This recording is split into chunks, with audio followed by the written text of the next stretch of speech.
আজ আপনাদের সঙ্গে শেয়ার করব এখানে ইলেকট্রিক কারগুলির যে চার্জিং স্টেশনগুলি রয়েছে সেগুলি কেমন হয়। তার আগে বলি 2026 সালে দাঁড়িয়ে আমরা কোরিয়ায় বলতে পারি প্রায় 30% এখানে ইলেকট্রিক কার রয়েছে এবং তার পেছনে কিছু কারণ রয়েছে। জানেন তো, এখানে সরকার না এখানকার নাগরিকদের ইলেকট্রিক কার কেনার জন্য টাকাও প্রোভাইড করে। কিছু স্পেসিফিক কারণ রয়েছে যেগুলি আমি পরে বলছি। তার আগে আমি আপনাদের দেখাবো এই ইলেকট্রিক চার্জিং স্টেশনগুলি কেমন হয়। আমি এখানে একটা ইলেকট্রিক চার্জিং স্টেশনের পেছনেই দাঁড়িয়ে রয়েছি, আর যেটা আমাদের অ্যাপার্টমেন্টের খুব কাছে। আর যেটা না বললেই নয়, বর্তমান দিনে কোরিয়ায় প্রায় 5 লক্ষের কাছাকাছি এই চার্জিং স্টেশন রয়েছে। দেখানো যাক এবারে এই চার্জিং স্টেশনগুলি কেমন হয়। দেখুন, এটি হলো কোরিয়ার একটি ইলেকট্রিক কারের চার্জিং স্টেশন। জানেন তো, কোরিয়ার প্রায় সব জায়গাতেই চার্জিং পয়েন্ট দেখা যায়, শপিং মল, অ্যাপার্টমেন্ট, রাস্তার পাশ থেকে শুরু করে পার্কিং লট সব জায়গায়। এখানেও কিন্তু সেলফ সার্ভিস ব্যবস্থা রয়েছে।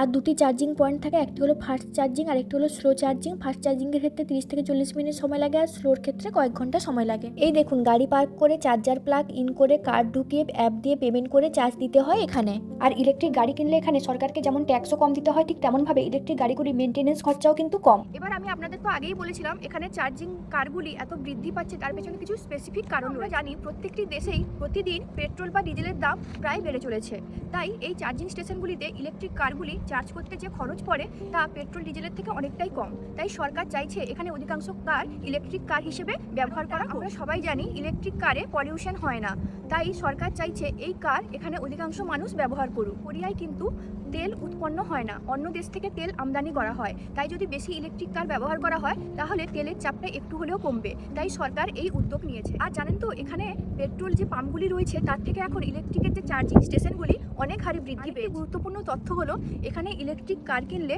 সরকার জনগণকে টাকা প্রোভাইড করে, যেটা আমি আগে বললাম। ধরুন কোনো একটি গাড়ি 30 লাখ টাকা দিয়ে কেনা হলো, তার মধ্যে 10 লাখ টাকা সরকার কিন্তু দিয়ে থাকে। ওই টাকা ধার হিসেবে দেয় না, ওই টাকা শোধ করার প্রয়োজন হয়। নির্দিষ্ট কিছু শর্ত থাকে।